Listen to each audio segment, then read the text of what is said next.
Très heureux de vous retrouver encore en Sénète Moment sur votre télévision. Merci à vous de nous regarder. Retenez pour l'essentiel de ce journal. On parlera, ce sera de la Ligue nationale de football avec d'ailleurs le classement qui a été rendu public.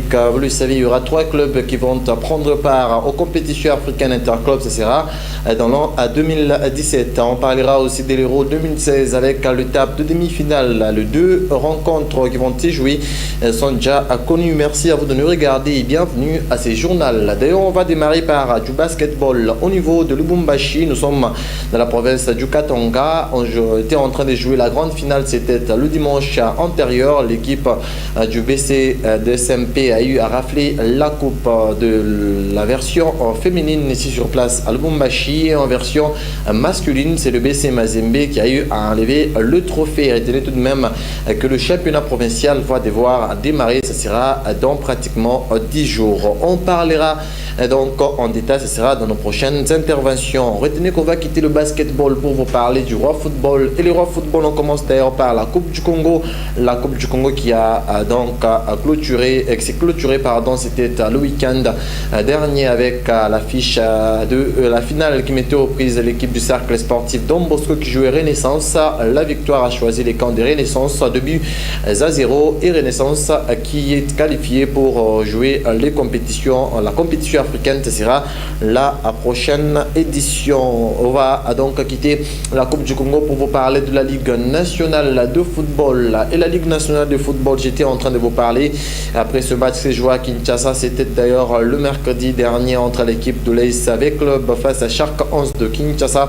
Retenez que Shark 11 a tenu V-Club en échec, 1 but partout. Et donc, retenez que le classement a été rendu public. Retenez que Mazembe termine en tête de cette édition avec 34 points suivis de l'équipe de l'AS Victoria Club avec 29 points. Sam Majesté Sangaba Linde, 3e classé avec 28 points. Les 3 clubs ont donc validé leur ticket pour jouer les compétitions africaines interclubs. Ce sera dans la 2017. Mazembe qui jouera la Champions League et V-Club la Champions League. Et retenez que l'équipe de Sam Majesté Sangaba Linde va accompagner l'équipe de Renaissance qui a été sacrée équipe championne de la 52e édition de la Coupe du Congo. On retourne sur le 4 représentants congolais et dans cet élément.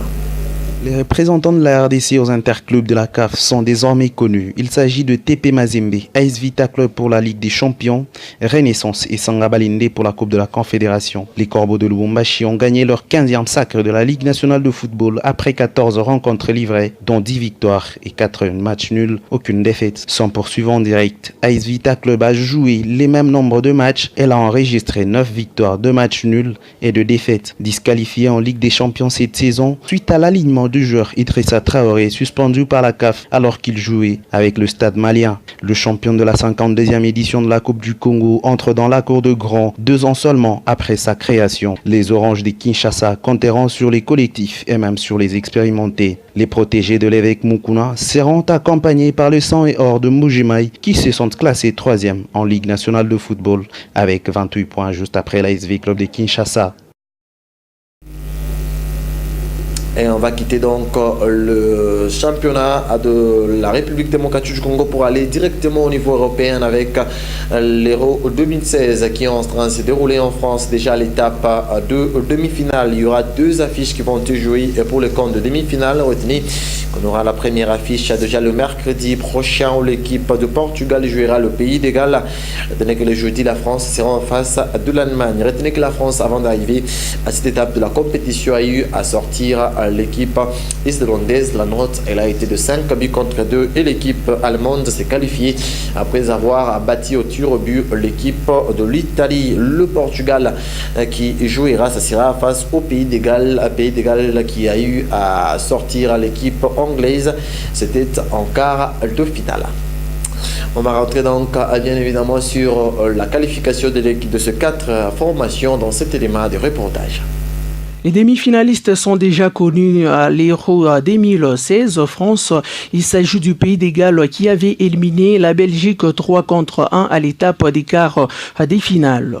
Les Portugal avaient obtenu une qualification à l'arraché aux tirs au but par 5-3 tirs après les 1 partout dans les temps réglementaires devant la Pologne. Dans un match considéré comme étant une finale avant la lettre, la Mannschaft allemande s'était imposée aux tirs au but 6 contre 5, les nuls d'un but partout devant l'Italie. Et la France, elle, à son tour, elle a joué l'Islande 5-2 seulement. Dans les Caritas, le mercredi 6 juillet 2016, les Dragons des Pays des Galles joueront la Seleção du Portugal. L'histoire nous renseigne que le 2 juillet 2000, dans un match amical, les Portugal dominaient les Pays des Galles 3-0 du temps des Figo et même des Pinto. Allemagne, France, ça sera le 7 juillet sur les coups des 21h. Mais les miliers des terrains défensifs, Sami Khedira, touché à la cuisse gauche, sera absent en demi-finale de l'Euro 2016 contre la France, a annoncé le sélectionneur Joachim Löw. Dans le groupe de Didier Deschamps, le retour d'Ngolo Kanté fera du bien à l'effectif. La dernière rencontre entre ces deux formations remonte à la Coupe du Monde du Brésil 2014 à l'étape des quarts des finales, laquelle des rencontres la France perdait 0-1 devant la Mannschaft. Si vous avez aimé ce journal, dites merci à l'équipe sportive de votre fréquence qui vous a donc préparé ces journaux. On se retrouve encore très prochainement avec le même réel plaisir. Restez branchés sur votre télévision.